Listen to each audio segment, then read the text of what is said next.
Esto es Rompiendo Paradigmas, una mirada crítica y certera de la realidad venezolana e internacional, con Andrés Leonardo Briceño.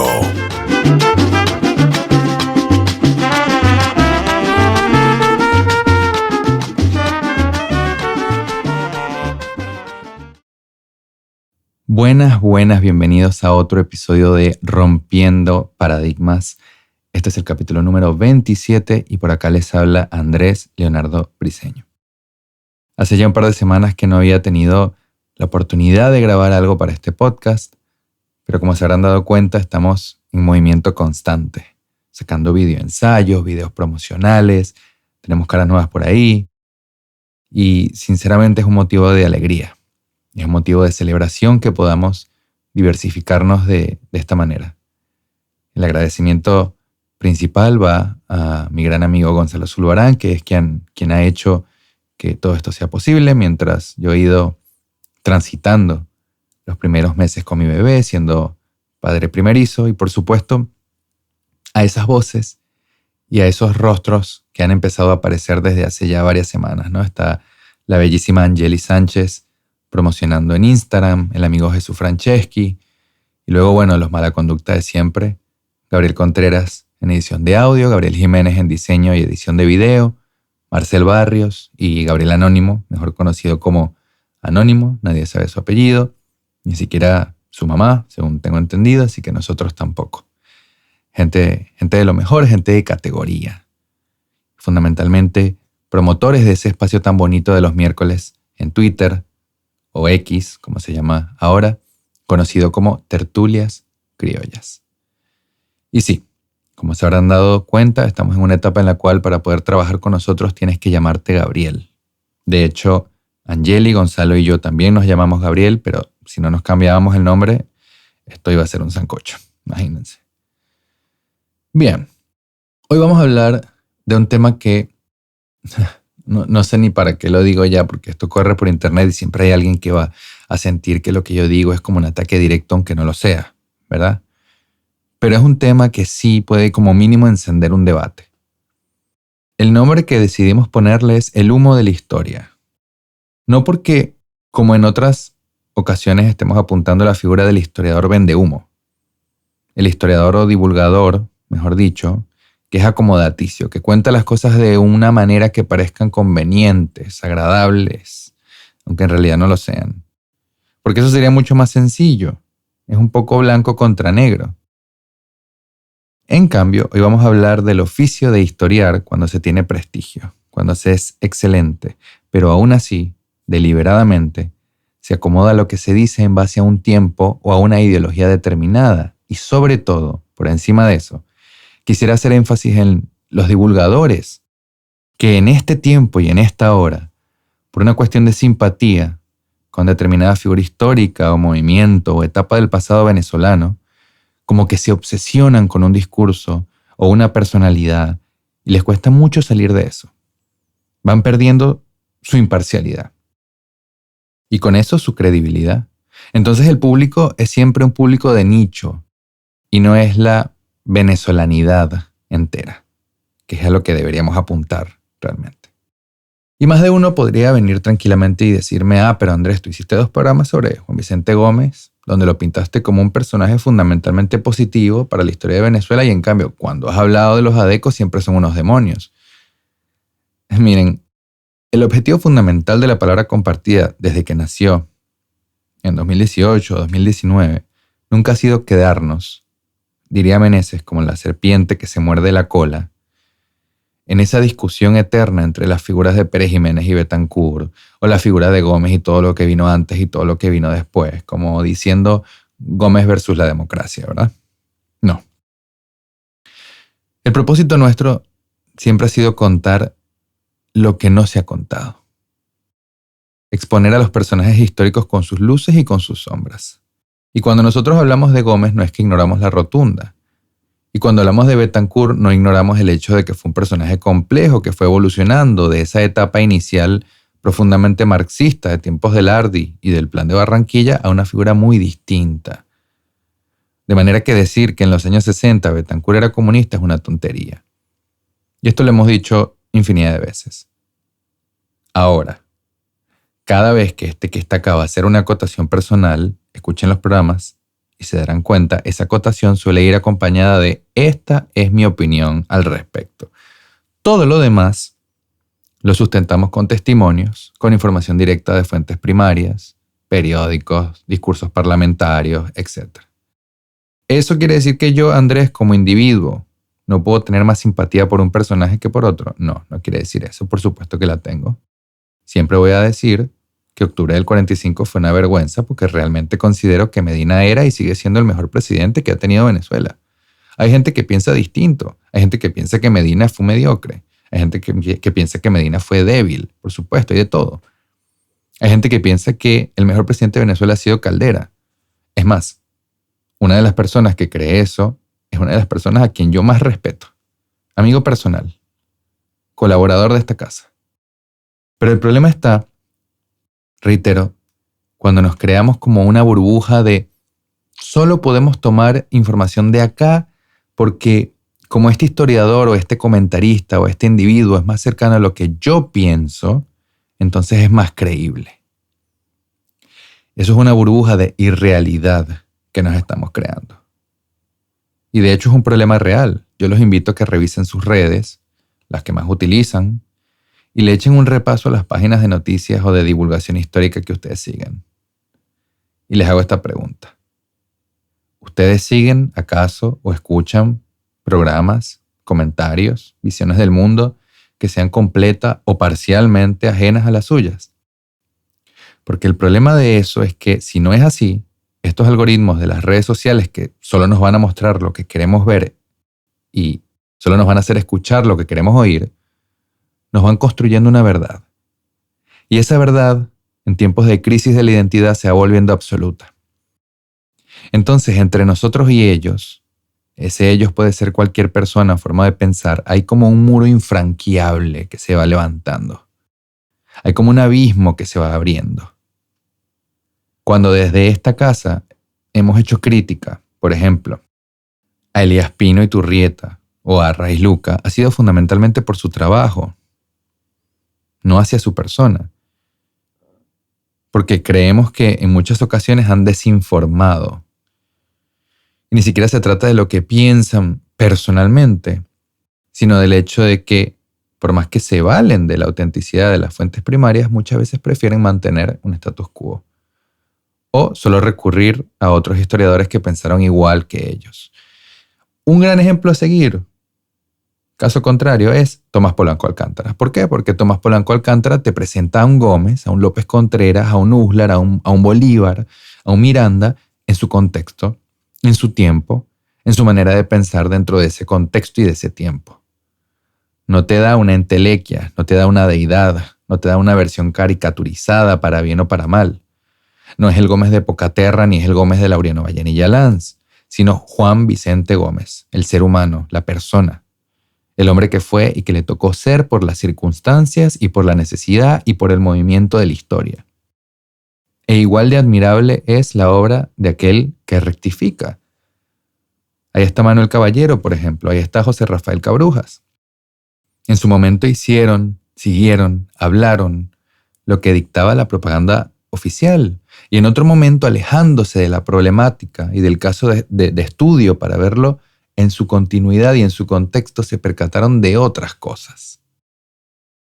En estos 7 años que llevamos trabajando en la palabra compartida, hemos tratado de aprender también eso, a alejarnos, a separarnos.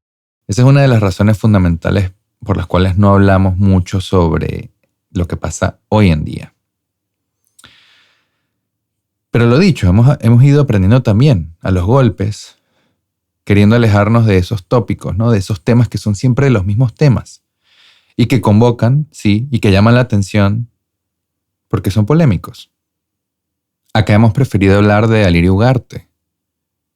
Pero imagínense si lo hubiéramos dejado de lado por pertenecer a URD y ser amigo de Jovito, o qué sé yo.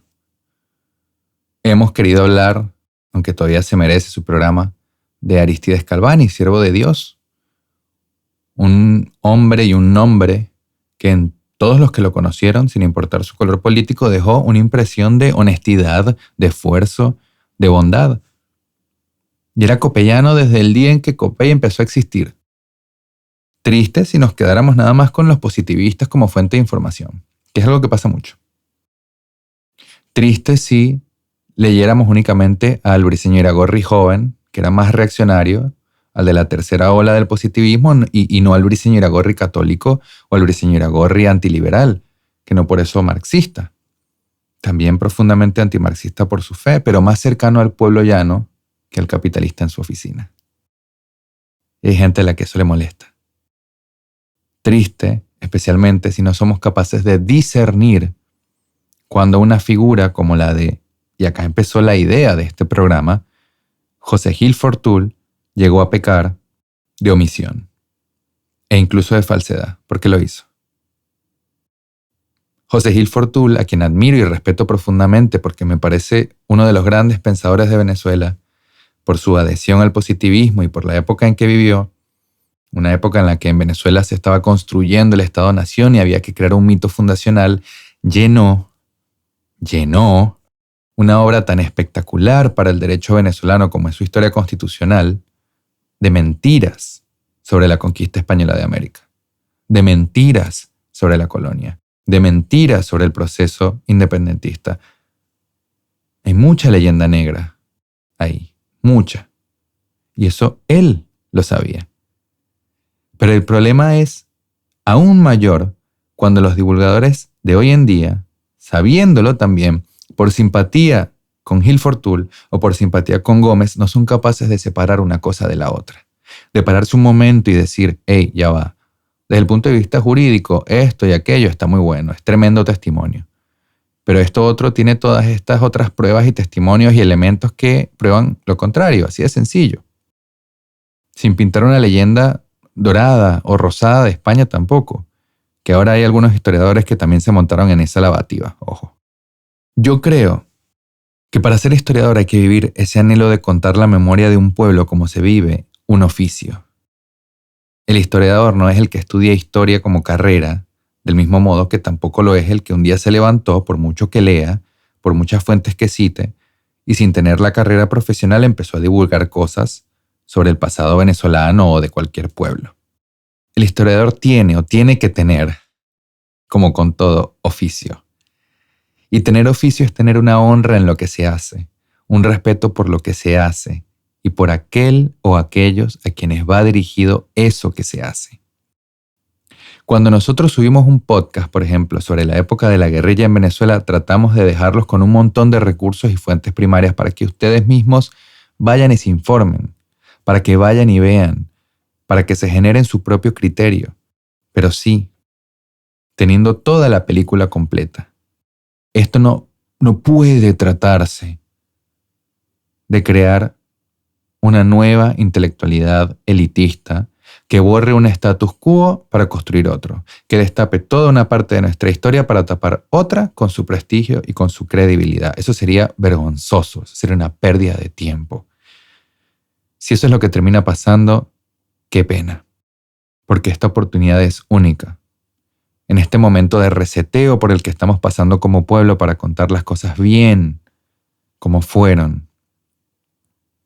Y acá hago un acto de contrición. No hemos sido lo suficientemente vocales o justos con lo que sí se hizo bien en tiempos del puntofijismo. No todo fue corrupción. No todo fue manipulación y mentiras. Aunque sí sea evidente cómo a lo largo del siglo XX hubo una deriva hacia la decadencia que nos llevó a donde estamos el día de hoy. Pero es importante que hagamos ahínco en estas cosas.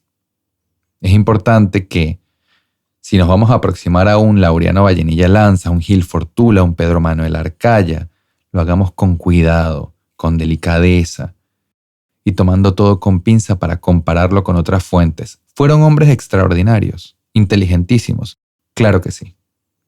Pero también fueron hombres de su tiempo. Nuevamente, alguien podría venir y decirme, Coy Andrés, entonces debería ser menos duro con la academia, con Piniturrieta, que también es un hombre de su tiempo. Y tiene razón. Lo que pasa es que es un cuestionamiento que se hace en el núcleo de la historia y no desde la memoria. Yo estoy adentro y ellos también, pero efectivamente, hombres de su tiempo. Este es un tiempo decadente. Este es un tiempo intelectualmente pobre.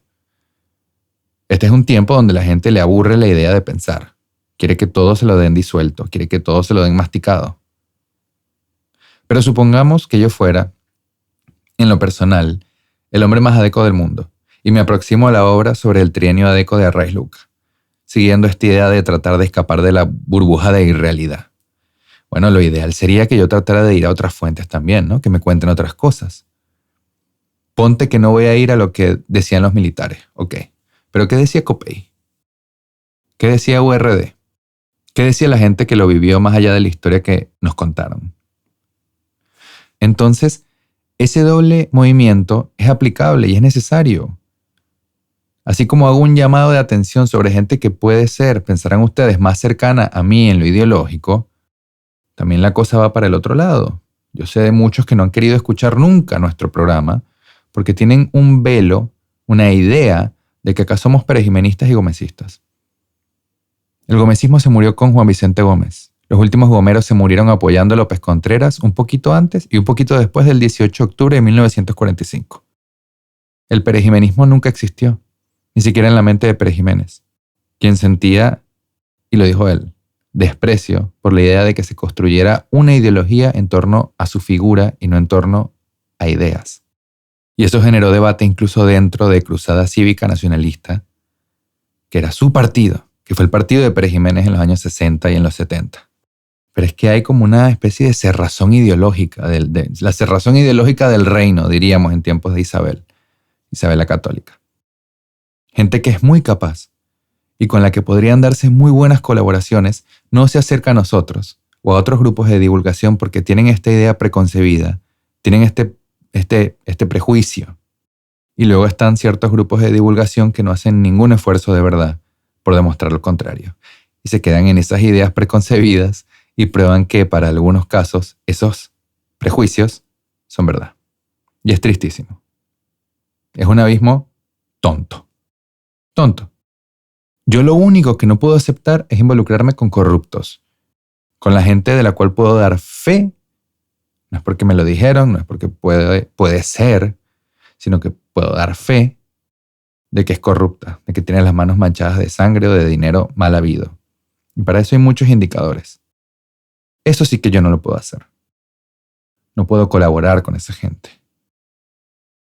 Ahora, en el sentido de entrevistar, de buscar la verdad, de tratar de buscar el conocimiento para verdaderamente democratizar el conocimiento, no alterarlo, no hacer revisionismo falso sobre revisionismo falso, bueno, ahí se puede y se debe estar más abierto. A mí me parece, en lo personal, por ejemplo, que el gobierno de Jaime Lucinchi fue un gobierno corrupto. Me parece evidentísimo. Ahora, ¿puedo decir con nombre y apellido quién es? En algunos casos, quizás, con un poco más de investigación, sí. Podemos aproximarnos, podemos aventurarnos hacia la búsqueda de lo que es cierto, de lo que pasó y al menos decir que si no se llenó el bolsillo, al menos ayudó a construir ese mecanismo de corrupción que sabemos que existe. Lo mismo con Lucinchi. Supongamos que, reitero, en lo personal yo digo que Lucinchi es un corrupto. Acabo de decir que yo no me involucro con corruptos. No puedo colaborar con ellos. Ahora, si tuviera la oportunidad de entrevistarlo, ¿lo haría? Absolutamente. Por supuesto que sí. Es parte de la historia de este país. Carlos Rangel estaba en las antípodas del pensamiento de Acción Democrática y por buenos días pasó Raimundo y todo el mundo. Entonces, no podemos quedarnos con una visión descontextualizada de las cosas. No podemos conformarnos con la idea de que porque tal lo dijo y en la medida en que tengo mucha simpatía por tal, entonces es así.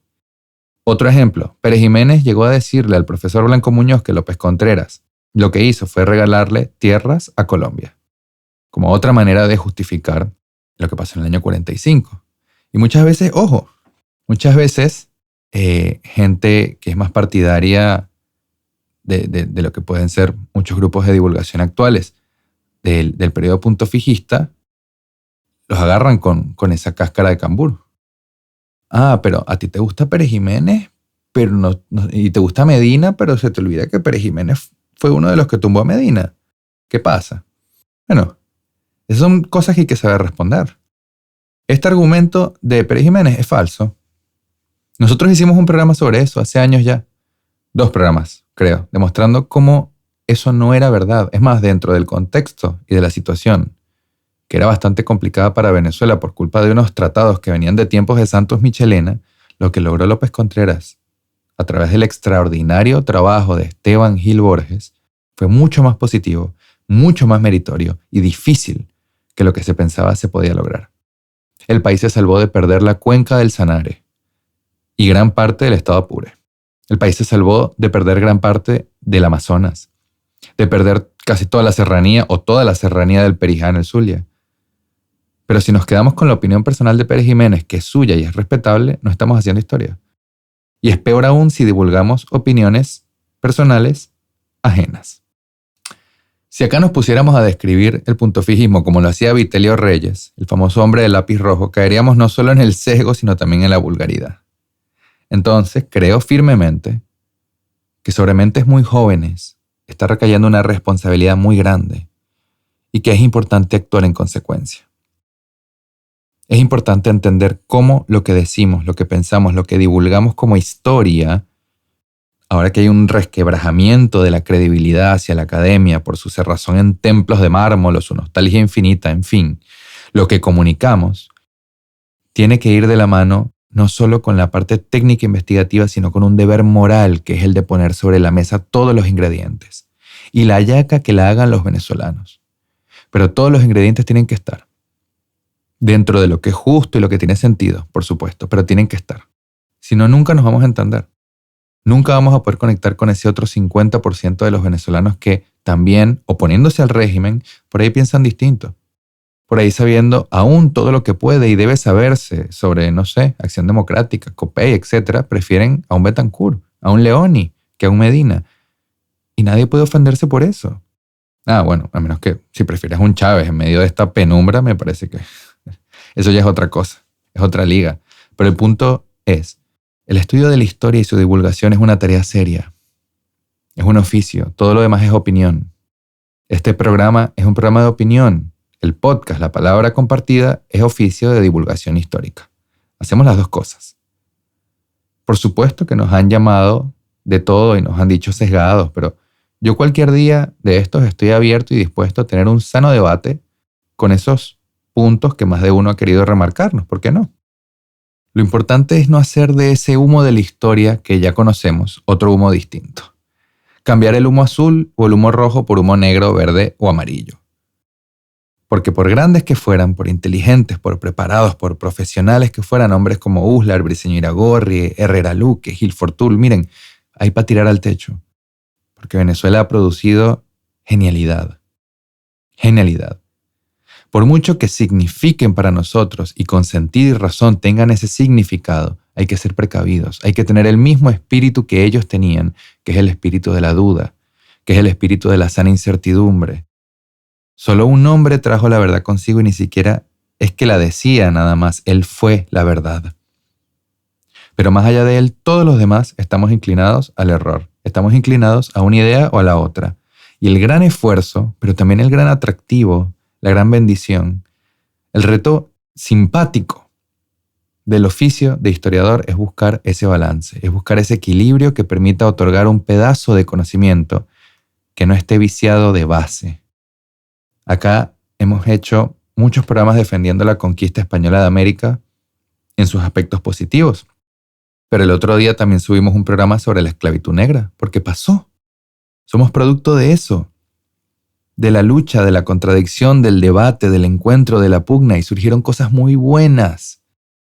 Nada bueno, nada positivo puede salir de estas burbujas de irrealidad de las que les vengo hablando hace rato. Nada. Solo una visión sesgada de lo que fue, de lo que es. Y eso no puede ser base firme. Eso no puede ser roca sólida para lo que será. No queremos otra Venezuela agigantada sobre pies de barro, sino una Venezuela sólida que se entienda y se conozca a sí misma en lo bueno y en lo malo, en las luces y en las sombras, que se celebre a sí misma pero que también se castigue y se imponga la penitencia necesaria por aquello que hace falta penar, que es mucho. La penitencia, el sufrimiento, por ejemplo, del desarraigo y el exilio, tiene que convertirse en metamorfosis del alma venezolana. Si no, es simplemente dolor. Dolor y oportunidad perdida. Por eso tampoco podemos aprovecharnos como divulgadores, como historiadores de oficio, que no de carrera, de esas heridas, de estos abismos, del descrédito hacia otros para construir créditos sobre historias falsas, para construir créditos sobre mentiras. Tenemos que dejar de reescribir la patria. Tenemos que dejar de pensar la verdad en términos de likes, porque simpatía no es historia. Porque tener un micrófono no basta. Ya lo comentaba antes, porque no podemos seguir cometiendo el mismo error, cayéndonos en el mismo hueco al pensar que la historia de este país se divide en ángeles y demonios, en buenos y malos, en patriotas y vendidos. No podemos. Es inútil, es infértil. De un mal árbol no puede venir un buen fruto. Tan sencillo como eso. En fin, no quisiera extenderme más. Sé que probablemente este haya sido un capítulo un poco desestructurado, pero creo que la idea central se entiende, o espero que llegue a entenderse. Hay que ser tan cautelosos y tan minuciosos, reservados, recelosos, con los historiadores que nos gustan como con los que no. Y cuando vayamos a comunicar el mensaje de aquello que hemos aprendido, porque al final de cuentas el oficio de historiador es oficio de maestro, hay que hacerlo con la moral por delante, con responsabilidad, con delicadeza, teniendo en cuenta que el Andrés persona no puede fundirse tan sencilla y violentamente en el Andrés comunicador. O en todo caso aprender a señalar las digresiones, ¿no? Aprender a señalar las opiniones personales, para que no sigamos, no continuemos confundiendo a este pueblo nuestro, para que no continuemos vendiendo pan y circo y humo, que es lo fundamental, es lo que aparece en el título del programa. Hay tanto para contar, pero hay tan poco tiempo. Y de verdad, no lo podemos desperdiciar, no lo podemos malbaratar tan gratuitamente. Dios me los bendiga. Cuídense mucho y nos vemos la próxima.